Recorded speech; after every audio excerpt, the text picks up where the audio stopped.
La différence entre confiance en soi et amour de soi. Bonjour à toutes et à tous, j'espère que vous allez bien. Je suis très heureuse de vous retrouver sur cette nouvelle vidéo de ma chaîne YouTube S'aimer plus, dans laquelle je vais vous expliquer très rapidement quelle est la différence entre la confiance en soi et l'amour de soi. Pour les personnes qui ne me connaissent pas, je me présente, je m'appelle Chloé Mercart, je suis coach, maître praticienne en programmation neurolinguistique, hypnothérapeute, spécialisée depuis 2019 dans l'accompagnement de la dépendance émotionnelle et dans le renforcement de l'estime de soi. Si vous n'êtes pas encore abonné à la chaîne YouTube, je vous invite à le faire maintenant en cliquant sur le bouton rouge s'abonner en bas à droite de cette vidéo et en activant bien la cloche des notifications pour recevoir toutes les prochaines vidéos de la chaîne en temps réel. J'ai créé pour vous une formation offerte qui s'intitule Incarner la femme sensationnelle, lumineuse et unique qui l'épousera et qui est disponible directement dans le deuxième lien de la description de cette vidéo. En cliquant dessus, vous allez pouvoir la retrouver facilement et elle vous donne des premiers outils de travail sur vous grâce au coaching tout à fait gratuitement pour que vous puissiez justement avancer sur cette thématique-là. Donc je vous invite à aller cliquer sur ce deuxième lien.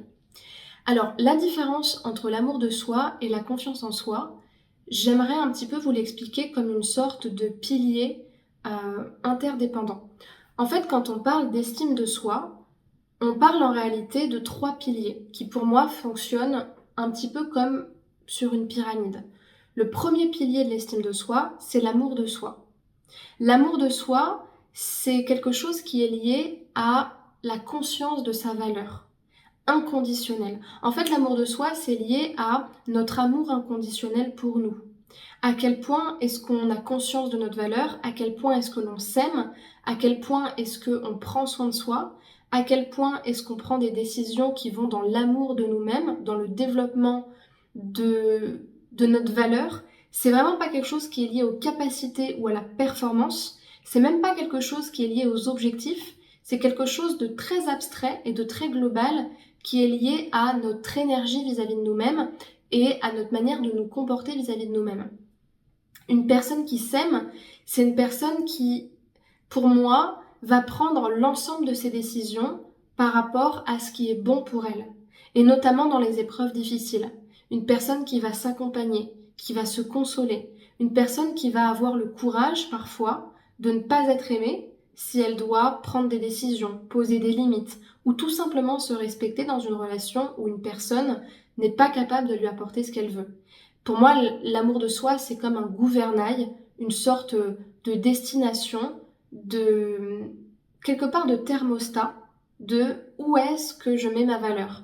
Est-ce que je suis focalisée sur la peur de ne pas être assez, dans le désamour de moi-même, dans la non-acceptation de ce que je suis et de toutes les parts à l'intérieur de moi? Et ça va donner un ego qui manipule la vie de la personne, une personne qui est rigide, qui est froide, qui est distante, qui porte des masques, qui est dans la soumission aux autres, une personne qui fuit, une personne qui ne s'accepte pas, une personne qui est constamment en train de se chercher des excuses et qui se responsabilise pas.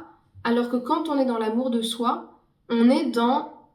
Il y a aussi une part d'être, c'est-à-dire qu'on ne fait pas, on n'est pas en train de contrôler, on n'est pas en train de chercher des stratégies, on est simplement dans l'être et dans l'acceptation de ce qui est, même dans la manière de vivre ses émotions. Ensuite, le deuxième pilier, c'est l'image de soi, qui, elle, est plutôt liée à notre capacité à avoir un bon discours intérieur, notre capacité à voir nos qualités, nos défauts, à embrasser justement ces défauts pour les améliorer. L'image de soi, c'est beaucoup plus lié à la place qu'on prend au sein d'un groupe social, quelle place on prend par rapport aux autres, comment est-ce qu'on parle de nous, est-ce qu'on reconnaît nos réussites, nos échecs. C'est en fait la manière dont on se décrit, la manière dont on se voit. C'est le résultat de l'amour de nous-mêmes, puisqu'il va forcément impacter l'évaluation qu'on fait de nous-mêmes. Et la confiance en soi, c'est quelque chose qui est beaucoup plus spécifique parce qu'en fait, la confiance en soi, c'est le sentiment d'efficacité personnelle ou de performance personnelle lié à un domaine. Généralement, quand on parle de confiance en soi, on parle de prise de parole en public.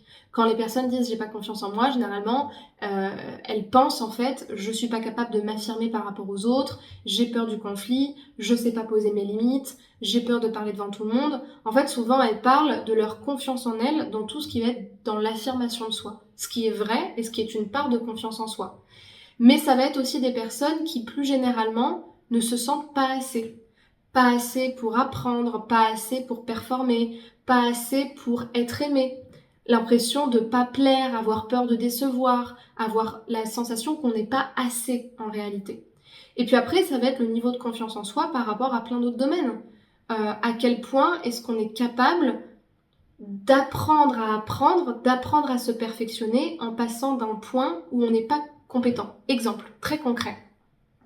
Moi, je fais de la pole dance et quand j'ai commencé la pole dance, j'étais la plus nulle et je suis vraiment pas la plus forte, mais vraiment pas du tout.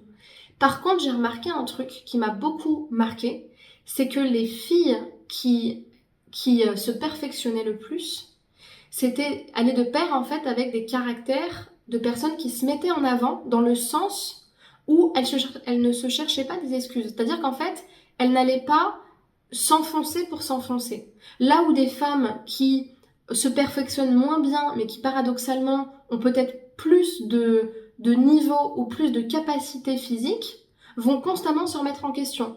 Elles se filment, elles disent que c'est pas bien. Elles auront raté un mouvement, elles vont se dire ah mais je suis nulle, ah mais ça j'ai pas réussi. En fait, elles vont constamment aller dans le fait de se rabaisser, de se dévaloriser, comme si c'était presque valorisant de se dévaloriser, là où se valoriser trop rapidement ou simplement normaliser le fait qu'on est en train d'apprendre et qu'on va s'améliorer, était quelque part quelque chose qu'elle ne s'autorisait pas. Et donc, cette confiance en soi, en ses capacités d'apprentissage, de perfectionnement, et sa capacité à normaliser le fait de pas en être là où on veut être, mais d'être sur le processus pour y arriver, ça va nous permettre justement, paradoxalement, d'apprendre beaucoup plus vite et donc d'être tout de suite beaucoup plus efficace, beaucoup plus confiante et performante dans ce qu'on fait.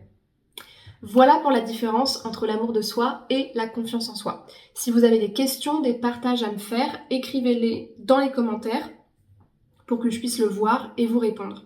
Pour les personnes qui veulent être accompagnées pour renforcer leur estime d'elles-mêmes, donc ces 3 piliers de l'estime de soi, je vous invite à cliquer sur le premier lien dans la description de cette vidéo pour réserver un appel offert de 15 minutes avec moi qui va vous permettre de m'expliquer votre problématique, votre objectif, et moi je vais justement savoir si je peux vous accompagner et vous expliquer quelle est ma méthode de travail, comment est-ce que je travaille en coaching. Donc vous allez avoir un formulaire à remplir avec un créneau à choisir. Pour les personnes qui veulent suivre une formation pour pouvoir se libérer de la dépendance émotionnelle, améliorer leur relation amoureuse tout en travaillant leur estime d'elles-mêmes, j'ai créé un programme complet qui dure de 3 à 6 mois sur cet objectif-là.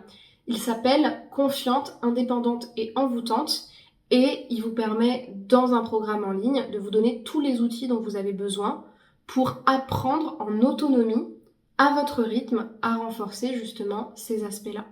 Donc pour pouvoir accéder à cette formation-là, à ce programme, cliquez sur le lien qui correspond dans la description pour en prendre connaissance et ensuite vous le procurer. Et enfin pour les personnes qui veulent avancer sur leur cheminement personnel mais avec des petits programmes beaucoup plus courts et beaucoup plus accessibles financièrement, je vous invite aussi à regarder dans la description puisque vous aurez le détail de toutes les petites formations que je propose sur la dépendance affective, c'est une série de 10 vidéos sur l'estime de soi, les relations amoureuses ou encore le deuil amoureux pour que vous puissiez voir le détail et en quoi ça consiste. Pour terminer, je vous invite à me rejoindre sur les réseaux sociaux, Instagram, TikTok, Facebook, Spotify et à m'écrire en privé si besoin pour pouvoir suivre tous mes contenus qui sortent chaque semaine. Merci beaucoup pour votre attention, prenez soin de vous et à très bientôt.